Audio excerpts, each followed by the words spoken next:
Mohammed Yusuf Abdulaziz was eventually taken down by Chattanooga police officers. And one officer was hit in the process. Some who responded that day told our Michelle Heron how that experience changed them. July 16, 2015 changed the lives and careers for many within the Chattanooga Police Department. It's hard to believe it's been 10 years. 3 of those officers sat down with us, along with Chief John Chambers, to reflect on the city's darkest day. Master Patrol Officer Lucas Timmons remembers the moment he realized what was happening.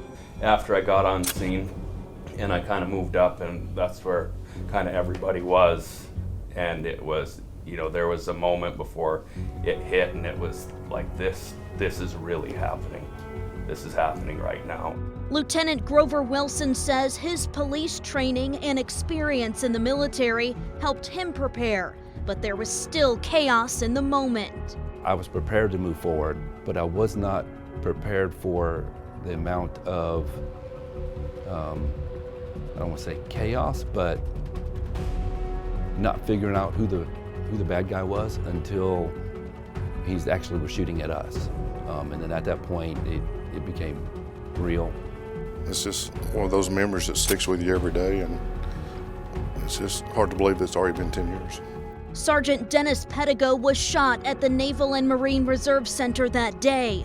The bullet shattered both bones in his lower leg and required 2 grueling years of recovery. So I had to have like rods and pins and screws put in my leg, and it took over 2 years, like I said, with several surgeries just for them to do bone grafts, and they had to actually rebuild the bone. So it's actually, the bone's bigger than it was before from the bone graft, which makes it actually stronger. Thank you. I appreciate all the hard work that you do, okay? And from all the other policemen and all the military, we say thank you too, because you've got a big heart. Pettigo has since fully recovered and returned back to work. He says leaving police work never crossed his mind. I had others tell me several times that I just needed to retire and hang it up and move on, but that never one time entered my mind. Local 3 was there as the 6 Chattanooga police officers who ran toward gunfire that day were recognized for their actions on the national stage, earning top cop awards in Washington, D.C. Each officer has since found ways to utilize the experience to better the department and themselves, like Lieutenant Grover Wilson's passion toward teaching new cadets what to expect.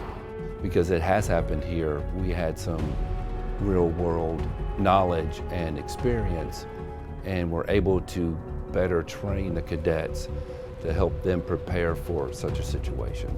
Chief John Chambers says the department has evolved their training and response for active shooter situations and added a medical element toward how they react. They also go across the country, teaching other agencies their takeaways. When it comes to our training preparedness, that has only continued, and our ability to respond and perform has only been challenged further with our training.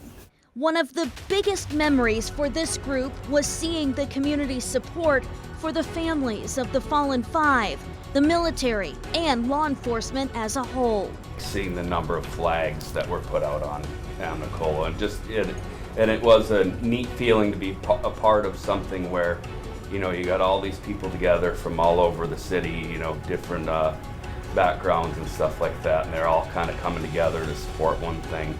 It was actually when I was on my way home from the hospital, and we were driving down Nicola Highway, and I seen everything. It was that moment when I actually seen how big it was, and the community support and everything. And it was awesome.